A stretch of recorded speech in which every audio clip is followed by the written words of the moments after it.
She went on a blind date she didn't want, then his daughter walked in, and everything changed. Snow fell gently outside a cozy corner cafe in Portland. Inside, Claire Benson checked her reflection in the window for what felt like the 100th time. She wondered why she had agreed to this blind date. It wasn't that she disliked dating, she'd just recently come out of a tough breakup. Her friend Maya had been persistent, urging her to give love another chance. "Just one coffee," Maya had said. "If there's no spark, you never have to see him again." The man she was supposed to meet was Lucas Bennett, a single dad. He was described as kind, hardworking, and a carpenter with a gentle heart. But the words "single dad" gave Claire pause. Could she really handle dating someone who already had a child depending on him? Nevertheless, she was here. The cafe smelled of cinnamon, coffee, and freshly baked bread. Claire sipped her hot chocolate and tried to calm her nerves, rehearsing her polite exit in case it went badly. Lucas arrived 5 minutes late, slightly out of breath, with a warm smile that immediately made Claire feel at ease. He was casually dressed in jeans, a gray t-shirt, and a winter jacket, and there was something rugged about him, not flashy, but quietly strong, like someone who worked with his hands. "Claire, hi. I'm so sorry I'm late. My daughter's bedtime ran long, and parking was a nightmare," he said. "That's okay," Claire replied, offering her hand. "Nice to meet you." They sat down, and the conversation started awkwardly. Lucas seemed nervous, fumbling slightly over his words. Claire felt her own anxiety rise, wishing for something to anchor the conversation. "So, Maya says you're a carpenter?" Claire asked. "Yes," Lucas said. "I run a small woodworking business. Mostly custom furniture and renovations. Not glamorous, but I love it. Working with my hands, creating something lasting, it's fulfilling, even if the hours are unpredictable." Claire smiled politely. "I imagine it must be challenging with a little one at home." "It's tough," Lucas admitted. "Lily's 4. She's my world. Every decision, every schedule, it revolves around her. But she's worth it all." Claire nodded. She asked how long he'd been single. 2 years. Lily's mother had left, unable to handle parenthood. No contact since. The conversation was heavy but honest. Lucas was kind, considerate, and obviously devoted to Lily, but Claire felt overwhelmed. Dating a single parent seemed messy, complicated, and risky. She was already drafting her exit plan. Just as she was about to make her polite goodbye, Lucas's phone buzzed. His face changed instantly. "I'm so sorry, I have to take this." "It's my babysitter," he said, voice tight with concern. Claire watched him, curious and sympathetic. "Is she okay?" "Yes. I'll be right there," Lucas replied. He stood up. "Claire, I'm really sorry. Lily woke up crying and won't settle. I have to go." "Of course. Go. Your daughter comes first," Claire said. Lucas hesitated. I didn't want the night to end like this. Can I call you? Maybe we could try again." Claire found herself saying, "Sure, that would be nice," even though she hadn't planned to pursue a second date. As Claire gathered her things, Lucas returned, not alone. He carried Lily in his arms.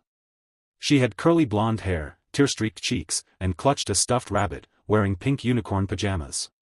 "I'm so sorry," Lucas said. "She wouldn't let me leave her with the sitter. She's having a rough night. I didn't know what else to do." Claire's heart softened. The little girl looked exhausted and scared, and Lucas was clearly doing his best.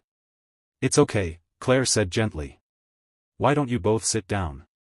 Lucas carefully settled Lily on his lap. She peeked at Claire, shy but curious. Then, suddenly, her eyes widened. "You're the one from Daddy's favorite story," Lily exclaimed. Claire blinked. "What?" Lily sat up, beaming. "The lady with the beautiful hair and kind smile. Daddy always talks about you." Lucas's face turned red. He explained, "I tell her bedtime stories, sometimes about characters who might look like people I know." "Tell me the story," Lily demanded. Lucas began hesitantly, "It's about a man who builds furniture and his daughter who loves stories. One day, they meet a woman with beautiful hair and a kind smile who seems sad. The man wants to help her be happy again, But the woman is scared, Lily interrupted, because she's been hurt before. But the little girl sees that she has a good heart. Claire's eyes watered. The story was about her. She had come to the cafe expecting awkward small talk and a polite exit, and now she was part of someone's bedtime tale. The little girl held out a drawing, stick figures of a man, a little girl, and a woman with long wavy hair. A family. I drew what Daddy's story looks like in my head, Lily said. That's Daddy, that's me, and that's you. We're all together and happy. Claire looked at Lucas, who seemed mortified.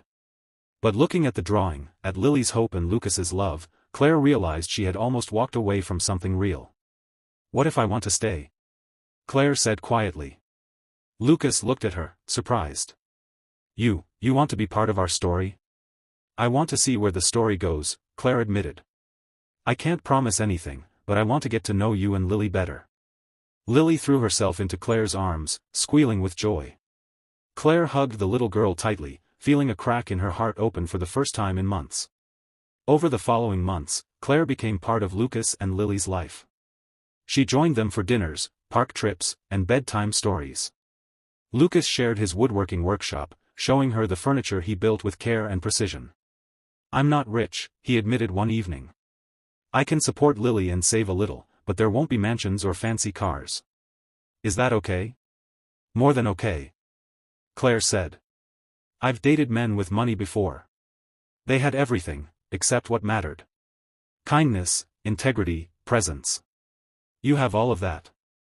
Lily attached herself wholeheartedly to Claire, inviting her to preschool events, showing her artwork, and asking for her opinion on the most serious of childhood matters, like which stuffed animal should sleep on the bed. One evening, after Lily had fallen asleep, Claire asked hesitantly, Am I moving too fast? Is this too soon? Lucas smiled softly. Lily's been waiting for someone like you her whole life. But you can set boundaries. You can take it slow if you want. What if I don't want to slow down? Claire said. Lucas looked at her, understanding. Then stay. Be brave enough to stay, even when it's complicated. That's how love works sometimes. Complex, risky, and absolutely worth it. 6 months after that chaotic first date, Lucas took Claire back to the same cafe. Lily was with Lucas's mother that evening, giving them a moment alone. I figured out the ending, Lucas said, sitting across from Claire. Tell me, Claire said, smiling. The carpenter realizes he's been scared too, not just of rejection, but of opening his heart. And the woman realizes she's been waiting for simple and safe, when what she really needed was real. Complicated, messy, real life.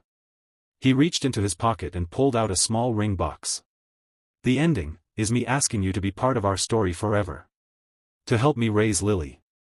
To build a life full of sawdust, laughter, and bedtime stories. Tears streamed down Claire's face. Yes. Yes to all of it. When they told Lily, she jumped up and down. I knew it. I knew you were the lady from Daddy's story. I knew you'd stay. You're always so perceptive, Claire said, hugging her tightly. You knew before I did. 3 months later, they married in a small ceremony. Lily was the flower girl, proudly telling everyone, this is like Daddy's story, but better, because it's real.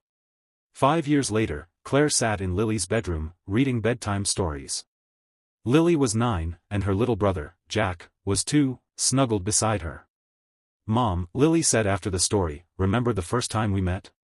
Of course, Claire said. You called me the one from Daddy's favorite story. I just knew you were supposed to be my mom, Lily said simply. Claire kissed her forehead. You were right. I was always supposed to be part of your family. I just had to be brave enough to stay. That night, Claire and Lucas went to bed, holding each other close. Do you ever regret that blind date? Lucas asked. No, Claire said, smiling. It went exactly right.